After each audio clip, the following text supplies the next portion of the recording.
Nova Manhã. Conexão Brasília com Diego Amorim. E vamos lá, vamos lidar mais uma vez com os dilemas reais da nossa vida, da nossa política. O Diego Amorim está aqui falando diretamente de Brasília e ele falou com o interventor na Segurança Pública do Distrito Federal, Ricardo Capelli. Tem aqui algumas das principais notícias, informações e análises que o Capelli fez em entrevista à Nova Brasil. Bom dia, Diego, boa semana.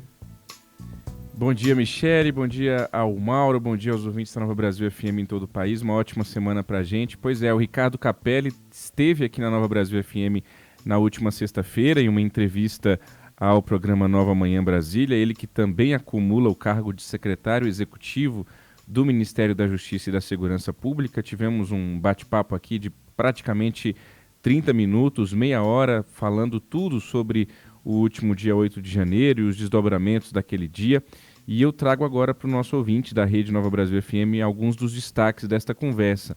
O primeiro deles foi quando eu perguntei ao Capelli sobre se ele concordava ou não com a declaração, ainda no final da semana passada, do Nelson Jobim, ex-ministro do Supremo Tribunal Federal e ex-ministro da Defesa de Lula, se ele concordava com aquela declaração quando Jobim disse que as reações ao 8 de janeiro deveriam ocorrer com destreza para não estimular a extrema-direita.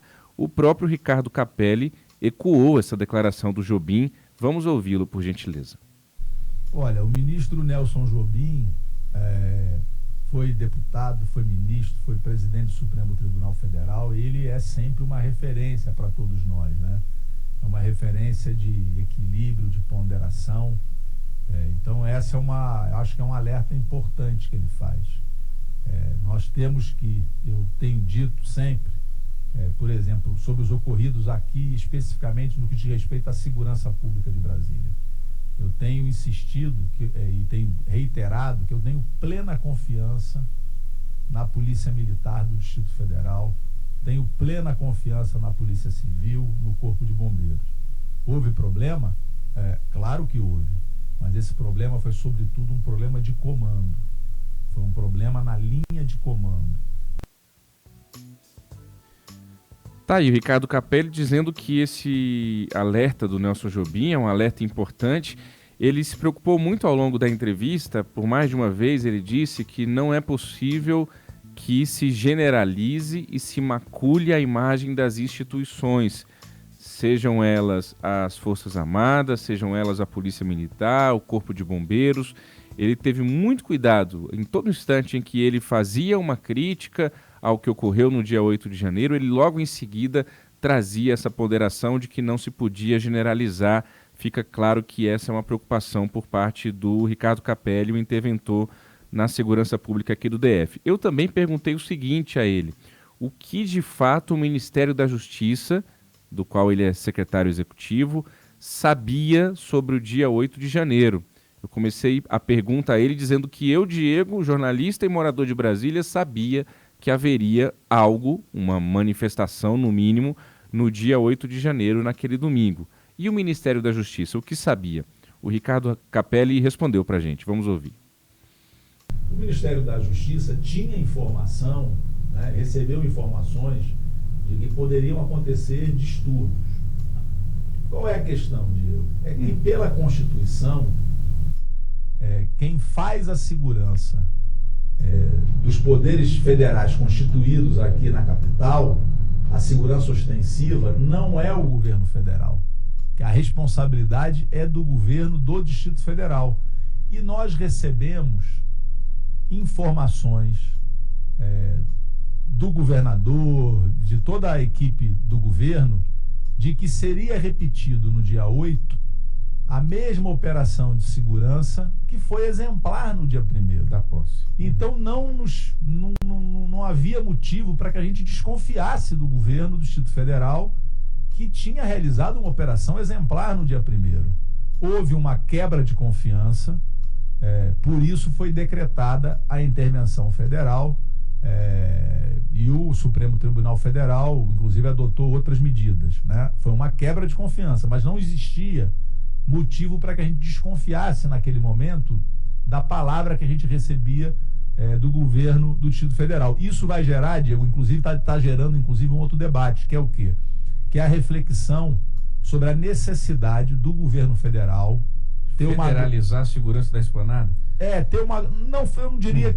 porque aparece esse debate de federalizar a segurança pública. Eu acredito que esse não é o melhor caminho. Tá. O debate que está em curso é sobre a necessidade do governo federal ter uma força regular, uma Guarda Nacional, que possa garantir a segurança dos poderes, dos três poderes e também das autarquias, enfim, dos prédios da estrutura da administração federal. Sim. Aqui, que vai além da esplanada, né? Tem também no plano piloto algumas unidades, enfim. Então esse é um debate que está colocado. Tá aí, então o Ricardo Capelli, ele reforça essa discussão que, segundo ele, está havendo, está avançando aqui em Brasília para a possibilidade de criação de uma Guarda Nacional armada que cuidaria então dos prédios que representam aqui os poderes da República, o Supremo, o Palácio do Planalto e o Congresso, Mauro Michele. Então veja, pois não. Só uma dúvida, porque até agora ainda não consegui entender muito bem, porque no fim de semana dos ataques, no sábado, houve aquele decreto, inclusive do Ministério da Justiça, colocando a Força Nacional de Segurança para fazer reforçar a segurança ali em Brasília por causa dos ônibus que estavam chegando ao Distrito Federal. O Capelli chegou a falar alguma coisa especificamente sobre a Força Nacional de Segurança? Não. Quando a gente pergunta a ele sobre o que poderia ser feito e o que foi feito anteriormente ao dia 8, ele insiste, e depois ele volta nessa questão desse trecho da entrevista que a gente ouviu agora, ele insiste dizendo que o que poderia ser feito era ter entrado em contato com o governo do Distrito Federal, algo que ele garante que fizeram, e receberam deles a informação de que estava tudo sob controle. Eu até perguntei, mas vocês sabiam então, vocês viram o início da fala dele, ele fala que o Ministério da Justiça tinha conhecimento de que poderiam haver distúrbios na esplanada. Então, por que não se colocou mais gente ali? Porque não é da nossa responsabilidade, nós não tínhamos esta competência pela Constituição de se colocar alguém ali. Em outro momento, ele ainda volta a dizer que, olha, o governo do Distrito Federal não nos dava nenhuma brecha de que a gente precisaria desconfiar da postura e, enfim, de todo o esquema que havia sido montado, porque eles acreditavam que seria repetido o esquema do dia 1º de janeiro. Em um outro momento, Michele, eu pergunto se todo mundo que foi preso é criminoso e precisa pagar pelo que cometeu. Se aquelas mais de 1.700 pessoas que foram presas no primeiro momento, se todas elas são encaradas e serão encaradas pelo Estado como criminosas, e aí ele fala da importância de se individualizar a conduta. Esse é o grande desafio no entender do Capelli. É o último trecho que eu destaco para o nosso ouvinte. Vamos ouvir, por gentileza. Olha, eu tenho muita confiança na condução da Justiça Federal, do ministro Alexandre de Moraes, nos inquéritos que foram abertos pela Polícia Federal, que vão apurar. Quer dizer, o desafio agora é individualizar a conduta de cada um, né? Material tem, né, secretário? Eu ia dizer justamente isso. Quer dizer, hoje em dia é muito difícil a pessoa cometer um crime e não ser identificado. Você tem câmeras por todos os lados, você tem muito material, né, digitais, tem pedaços de roupa até, você tem material farto. A Polícia Federal está fazendo está em curso a maior mobilização de peritos, de especialistas para fazer essa identificação. Então essa identificação vai ser feita e a gente vai, no avanço das investigações, individualizando as condutas, né? Claro, volto a dizer, o Brasil é um país livre, democrático, a linha de corte da condução do processo não é quem votou em A ou em B ou C, ou quem está se manifestando, exercendo o seu direito à livre manifestação. A linha de corte é quem está participando de uma conspiração ou de atos que atentem contra o Estado democrático de direito. Porque aí é rasgar um pacto social maior que constrói a nossa nação, que é a Constituição Federal. Tá aí ele conclui dizendo que não é perseguir quem pensa diferente, é perseguir quem quer solapar a democracia. Sobre a Força Nacional, Michele, eu perguntei a ele sobre o que estão fazendo os homens que foram enviados, né, pela Força Nacional de outros estados. Eu não sei se há um contingente pronto de imediato para atuar aqui em Brasília, mas a gente recebeu as informações e viu na televisão, aí no noticiário como um todo, nos dias seguintes, o governo do Ceará, por exemplo, também o governo do Piauí, enviando homens da Força Nacional aqui para Brasília.